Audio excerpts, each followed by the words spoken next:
Welcome to our channel. Today we how to verify metadata changes using Azure Purview scans, detailed guide step by step clearly. To verify metadata changes using Azure Purview scans, begin by logging into your Azure portal.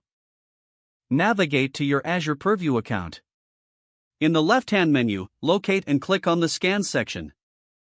Select the specific scan you wish to review.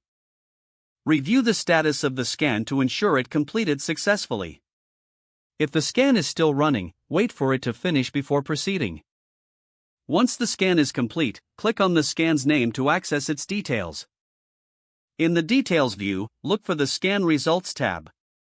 Here, you will find a summary of the changes detected in the metadata. To dig deeper, click on the Assets tab within the Scan Results. This will display a list of data assets that were scanned.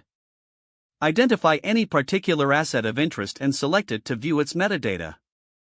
Check for updated fields within the asset's metadata. Take note of any new attributes that have been added.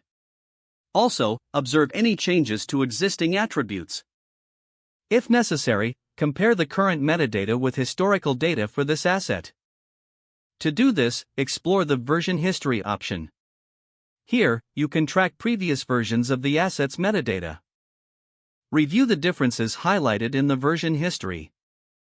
For further validation, utilize the lineage feature. This will allow you to see how changes might affect other data assets. After reviewing the metadata, ensure that it aligns with your expectations. If discrepancies are found, document them for further investigation.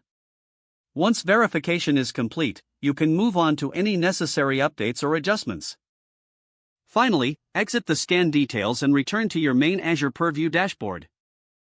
This concludes the verification process for metadata changes using Azure Purview scans.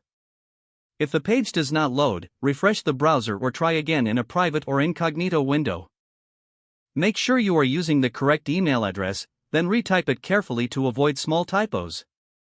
Don't forget to like this video and subscribe to our channel for more step-by-step tech guides.